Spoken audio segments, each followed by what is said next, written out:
Magna Carta. In future, no official shall place a man on trial upon his own unsupported statement without producing credible witnesses to the truth of it. Do you know what that means? No? It basically means that you cannot be put in a court of law under trial under your own unsupported statement. That means if a police officer walks up to you and says, you did that, and you say you didn't, and he hasn't got a witness, then you can't be prosecuted.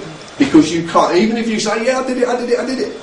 You can't be prosecuted because he has an unsupported statement. I'm going through this right now with my so-called no seatbelt, which is crackers because it's still going on. But if you look at the word man, an adult male human belonging to a specific occupation or group, a category, can be used in combination, a free man. But there's an argument of this, the argument of definitions. A man, a human being. This definition includes only the adult male sex of the human species, but not only the adult male sex of the human species, but women and children. Do you like being called a man, my dear? It depends on what context. If it means I become a free man, I'm quite happy with No, you can be a free woman. You can be a free woman. But if you look at another definition, man, it was considered in the civil, fleet, commerce or Roman law that although man and person are synonymous in grammar, they had different acceptation in law. All persons were men, but all men, for example, slaves, were not persons, but things. We were serfs, and by definition, by fleet, we were classed as things. For them to do as they pleased with, chuck us away when they were finished with us. They could do as they wanted. So Article 38, in future, I won't read it again, but was not aimed at us, for it talked of man and not things. Subsequently, the only group of men who could use it were the freemen, the barons.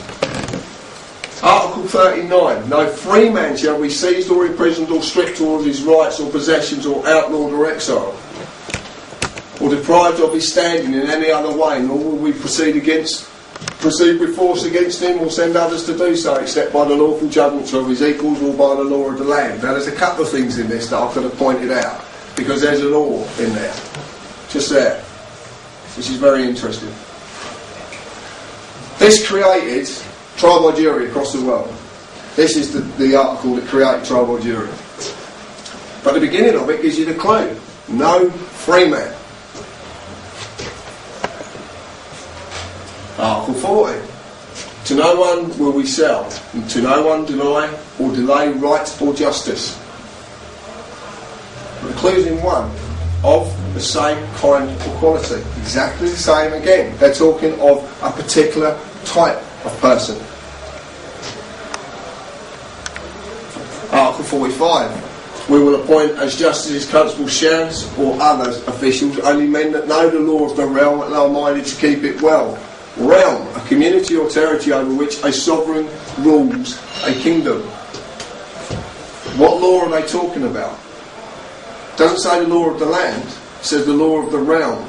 If the law of the realm's fleet, then you have no rights whatsoever, because fleet maintains serfdom. If it's common law of the land, that means it applies to every living soul.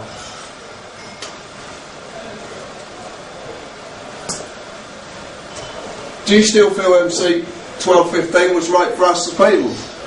As Magna Carta 1215 was not for the serfs, as the evidence clearly shows, nor was the creation of the House of Commons. Notably, in history recorded as the House of Commoners, the representation of the people. But Henry III was captured during the Civil War and forced to set up Parliament in 1264. The start of the House of Commons, the barons and the freemen, the parliamentary representatives of this class. On the pretense, it was to represent the people. What representation do slaves need?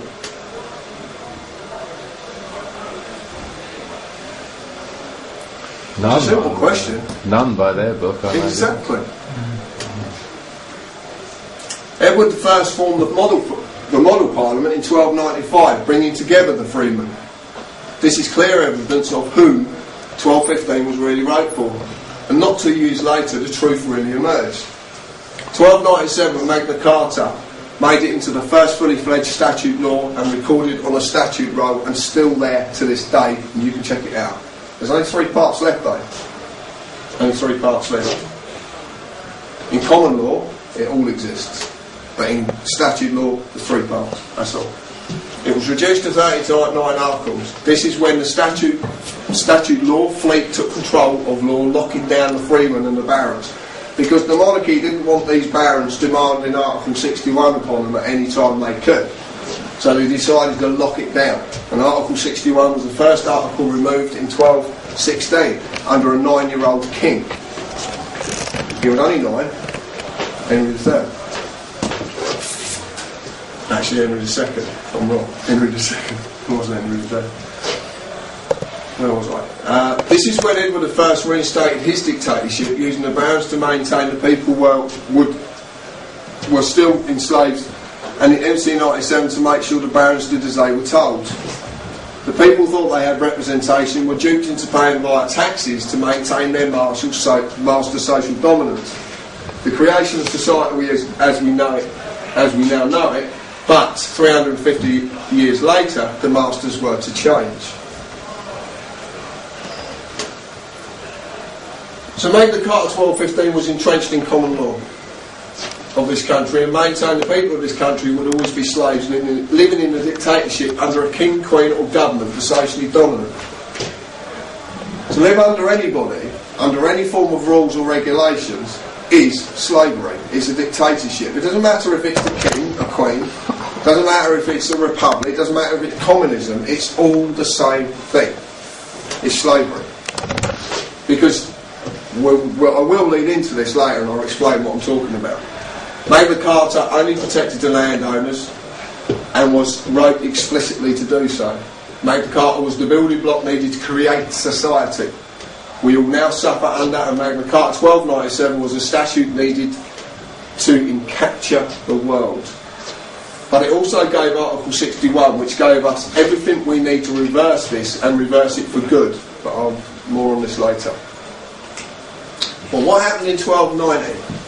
A certain group of people who became the bankers in later years were expelled from England by Edward I in 1290 for monopolising the country's money and were not allowed to return until 1655.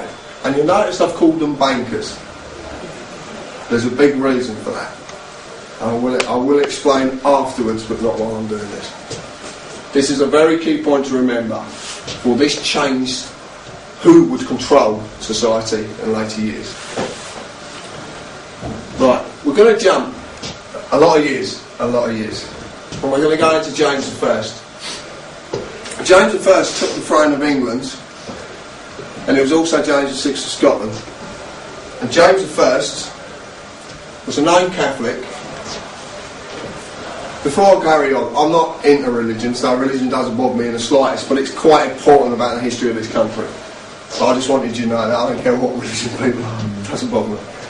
He was a known Catholic and a Scottish Rite Freemason. Now, that is in evidence, that's fact, you can go and check that out. I know there's a lot of conspiracies about the Freemasons, who they are, what they do, but this is fact. The first Scottish Rite Freemason on the throne of England, he was a Papal Bull Templar. Now, the Papal Bull Templar are very, very interesting people because they set up something in the city of London that has a lot of influence about what goes on in this country, not just this country. The Scottish Rite Freemasons were formed from the Papal Bull Templar, who also founded the Temple Bar, City of London, the Advocates.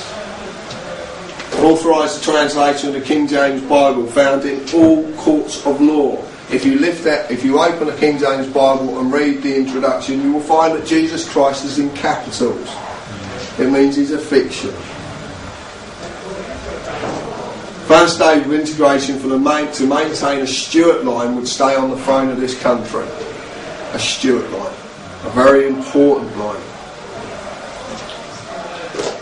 The Stuarts were always known to want to rule by divine right. Do you know what divine right is? Is it like you have a spiritual kind of right and they claim it because they've got... Yeah, basically they are the law, they are it. There's nothing, the people, they are it. Isn't it the line of David that the royal family actually goes? That's what they